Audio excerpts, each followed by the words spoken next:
evening and welcome to Express News with me, Deepika, your daily half-an-hour window that brings you 100 news and updates from the country and the world in just 30 minutes. Let's begin. India's Prime Minister Narendra Modi reiterated the pride in the fact that after a gap of 60 years, a government has come for the third consecutive time. Prime Minister Narendra Modi said that the budget is a milestone budget of Amrit Kal and the country requires positive views that is to be taken forward. Prime Minister Narendra Modi said that this budget will set the direction of the next 5 years of the current government and will lay a strong foundation for the dream of Viksit Bharat by the year 2047.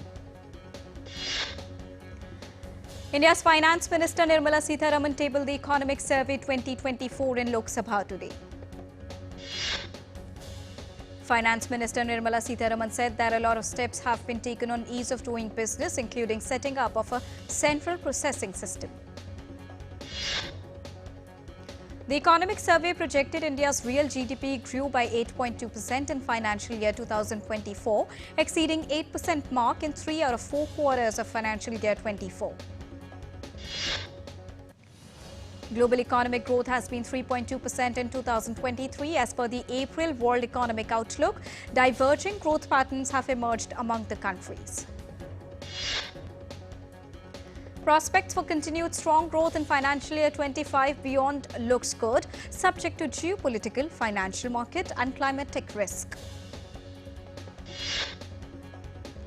IMF forecast inflation of 4.6% in 2024 and 4.2% in 2025 for India. World Bank predicts declining global commodity prices in 2024 and 2025. India's rank in the World Bank's Logistics Performance Index improved by 6 places from 44th in 2018 to 38th in 2023 out of 139 countries. At the end of March 2024, India's forex reserves were sufficient to cover more than 10 months of its projected imports for financial year 25 and 98% of its external debt. Economic growth of 8.2% in financial year 24 was supported by an industrial growth rate of 9.5%. After averaging 6.7% in financial year 23, retail inflation declined to 5.4% in financial year 24. The Indian e-commerce industry is expected to cross $350 billion by 2030. India's Chief Economic Advisor, Dr. V. Anantha Nageswaran, highlighted that agriculture sector is expected to perform better in coming years. Indian benchmark indices ended marginally lower in volatile session on Monday. At close, the Sensex was down 0.1% at 80,525.22. Nifty was down 0.09% at 24,509.3. Indian rupee ended flat at 83.66 per dollar on Monday. Both gold and silver prices recorded a hike on Multi-Commodity Exchange of India on Monday. Gold futures stood at 73,176 rupees per 10 grams. Meanwhile, silver futures were retailing at 89,684 rupees per kilogram on the Multi-Commodity Exchange. In the NEET undergraduate paper leak case, Supreme Court of India on Monday heard a challenge to a single question that a petitioner alleged had ambiguous choices. On Bhojshala case, the High Court of the Central Indian state of Madhya Pradesh said that it will proceed only after the Supreme Court's direction. In southern state of Kerala, State Health Department has prepared a contact list of 350 people. Out of this, 101 people are in the high-risk category. The test results of samples taken from 13 people on the contact list of Nipah victim from Pandikad, Kerala, are to be released on Monday evening. Brent crude futures dipped 9 cents to $82.54 a barrel, and US WTI crude futures was down 19 cents at $79.94 on Monday. Global shares steadied on Monday. Bitcoin traded on a more even keel on Monday, up 0.5% at $67,230. European shares rose on Monday, rebounding from steep losses in the previous session. The pan-European index gained 0.9%. Russian ruble was flat against the dollar on Monday, traded 0.4% to 95.8 against the euro. Foreign Policy Chief Josep Borrell said that European Union foreign ministers will assess Hungarian Prime Minister's Russia and China trips. United States President Joe Biden on Sunday dropped out of the November presidential election and would not seek re-election. Joe Biden said he will remain in his role as the president until his term ends on the 20th of January in 2025 and will address the nation this week.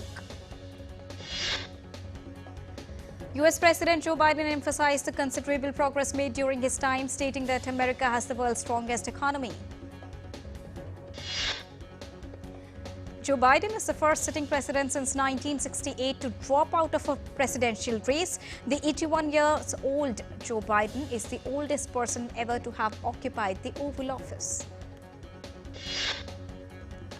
US President Joe Biden endorsed Vice President Kamala Harris as the presidential nominee for Democratic Party. Biden said his first decision as the Democratic Party's nominee in 2020 was to choose Harris as the vice president and termed it as the best decision he's made. On this, Kamala Harris said that she was honored to have the president's endorsement. She described Biden's decision to end his re-election bid as a selfless and patriotic act. Biden called on Democrats to come together and beat Republican presidential candidate Donald Trump. Kamala Harris will be the first black woman to be a major party candidate for president if chosen by her party at the National Democratic Convention. Many Democrats on Sunday also backed Vice President Kamala Harris to run as the party's presidential nominee against Donald Trump. California's Governor Gavin Newsom, who has himself been mentioned as a possible Democratic candidate to replace Joe Biden, has now endorsed Kamala Harris for the presidential post. Former President Bill Clinton and Hillary Clinton, who served as Secretary of State under President Barack Obama, also endorsed Kamala Harris in their statement. Former President Barack Obama has praised Joe Biden as a patriot of the highest order. In his statement, Barack Obama did not name or endorse Vice President Kamala Harris to be the next nominee. Republican presidential candidate Donald Trump said that Vice President Kamala Harris will be easier to defeat in November's election than Biden. Republican vice presidential candidate nominee J.D. Vance said Joe Biden has been the worst president in his lifetime and Kamala Harris has been right there with him every step of the way. Republican House Speaker Mike Johnson called for President Joe Biden to resign immediately. On Biden, Kremlin said that for Russia, the most important thing was achieving its goal in the Ukraine conflict and not the US politics. British Prime Minister Keir Starmer on Monday said that Joe Biden had made defense and security at the central to his leadership. European Union Foreign Policy Chief Josep Borrell said Americans have to decide who they want to be in the White House. Time to take a quick and short break. We'll be right back.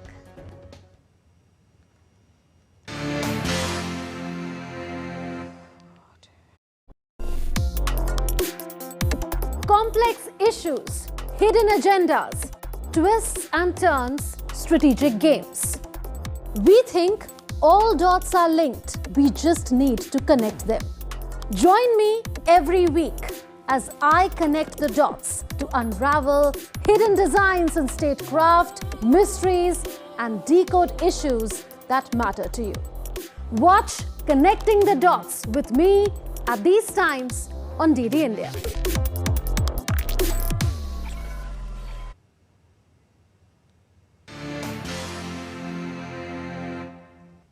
Welcome back after that short break. Let's continue with Express News. While Israel Prime Minister Benjamin Netanyahu said Israel will be the United States' strongest ally in the West Asia regardless of who is elected. Israel's Prime Minister Benjamin Netanyahu has decided to bring the country back to the negotiating table for hostages for ceasefire deal in Gaza. The Israeli military has called on Gazans to clear out of the eastern part of the city Khan Yunis to operate against renewed rocket fire and militant activity from the area. Following Israel's retaliatory strikes in Yemen, satellite imagery revealed the extent of damage at Yemen's Hodeidah port on Sunday. Israel's military spokesperson said the port had been used by the Houthis to receive weapons shipment from Iran. Bangladesh appeared calm on Monday after the Supreme Court scrapped some government job quotas on Sunday. The Supreme Court of Bangladesh directed that 93% of government jobs in the country should be open to candidates based on merit. In Spain, locals took to the streets in an anti-tourism protest as the price rise has made it difficult for the residents to afford the cost of living in city centres. Authorities in Brazil have confirmed elimination of 3 new cases of Newcastle disease that impairs the respiratory system of wild and domesticated birds, leading to their death. A group of 1,000 migrants from southern Mexico started their journey towards the U.S. border on Sunday, while migration has gained momentum in the U.S. election.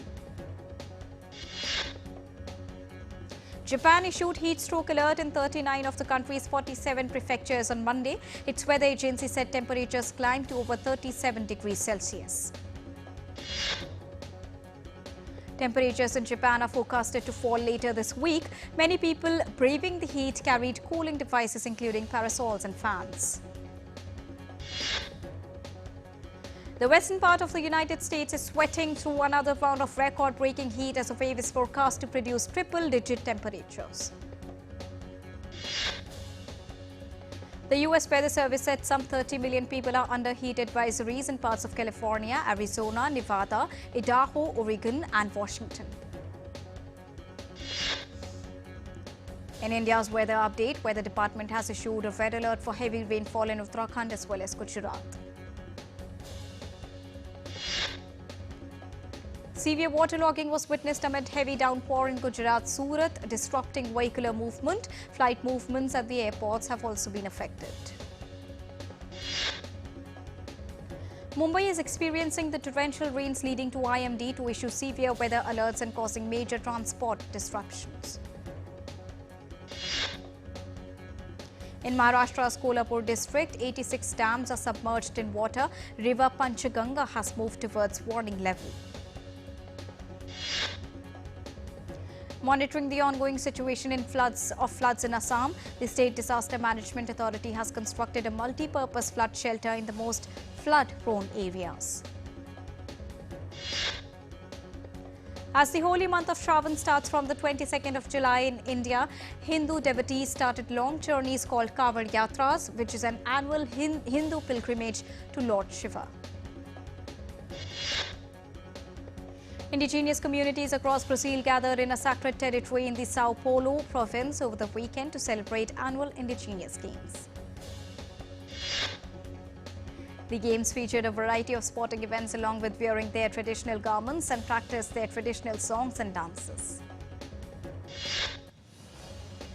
An estimated 60,000 people participated in Cologne's colourful Christopher Street Day LGBTQ Pride Parade. It is Europe's largest carnival. Elderly stray dogs have found a home with toys, beds, food and the love from an entire community in the Bolivian capital of La Paz. The shelter was created to provide a proper home for the dogs. Volunteers play with the dogs, take care of them and clean the space. A drone show themed around the beloved Japanese manga series called Doraemon wowed thousands of fans and tourists in Hong Kong. In the 15-minute display, 1,000 drones illuminated the skies over Victoria's harbour, forming patterns that resembled characters from Doraemon and his futuristic gadgets. The full-scale prototype of Eve's flying taxi was unveiled for the first time, marking a significant accomplishment for the electric aircraft manufacturer. The company aims to obtain certification and enter service in 2026. Eve expects to fly by the prototype by the end of this year or early 2025. Olympic visitors in Paris can send home a smell of France with the recently released commemorative scratch and sniff stamp showing the country's famed baguette.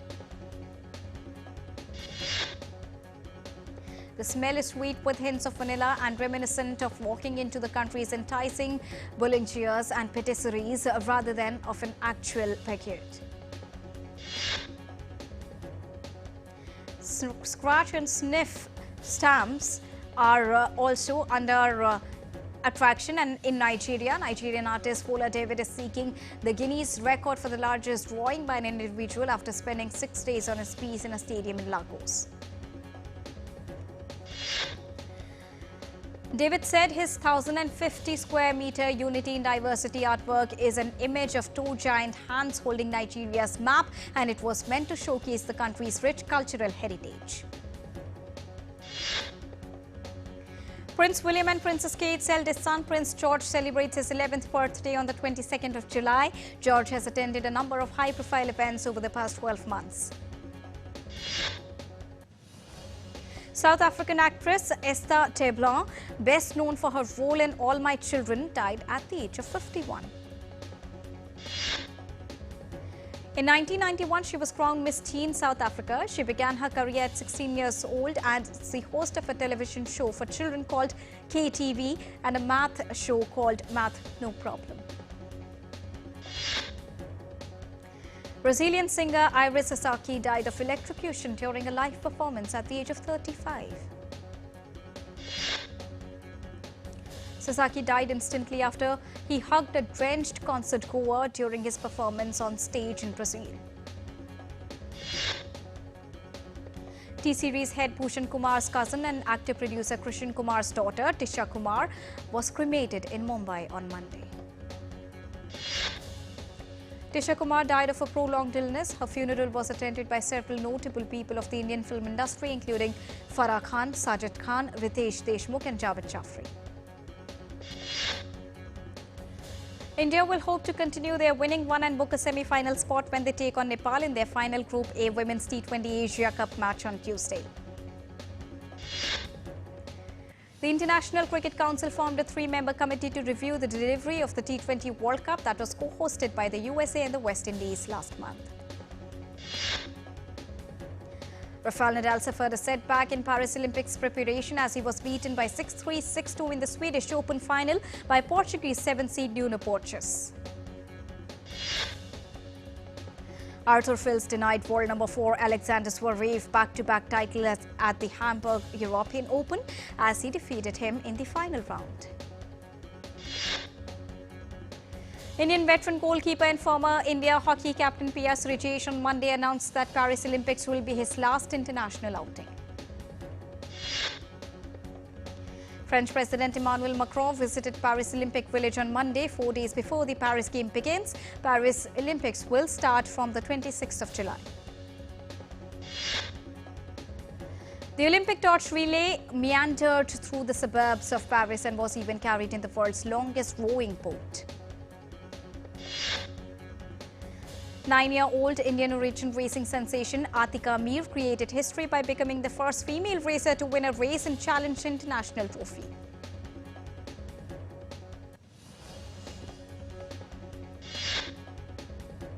Manager Eric Ten Hag said Manchester United is on the front foot in the transfer market and thanks to the club's leadership making quick and decisive moves.